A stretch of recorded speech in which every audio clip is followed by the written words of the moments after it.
So for today's video is gagawa tayo ng DIY Christmas decor. Kahapit naman ng Christmas, no? But before di ay nais pa yung adlaw sa tanan, no? So diring dapita is nang hinahanglan ta og cartoon, cartolina or colored paper, pandikit og gunting sa maura na siya. So kanilang dapita is naglingin na ta og cartoon para dikitan sa atong decoration.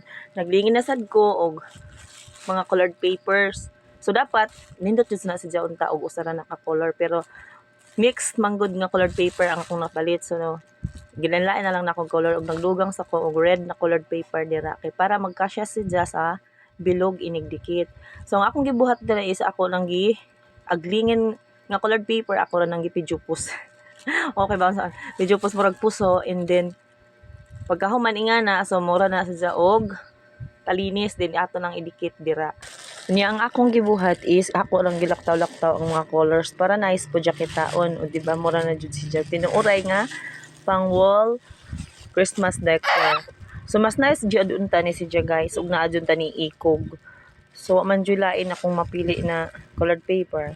Ug nagupit na sad ko dai diha og duha ka color nga black ug yellow, ug ako kanang gupit-gupit og pino. Kay atong buhaton ingana is ato kanang i-roll og idikit diha sa tunga sa atong Christmas decor.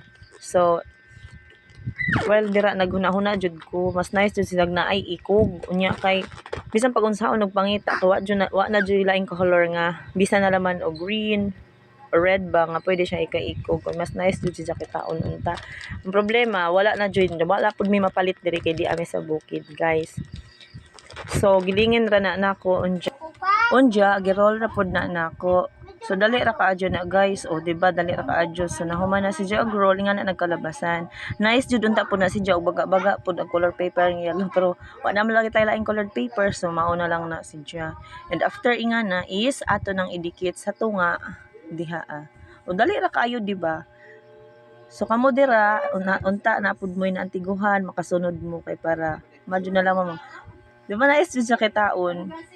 Kay para di na ta makapalit og mahalon. Pwede na siya kaadyo idikit sa guwaan or sa wall. Bisag asa rin jud ibutang guys.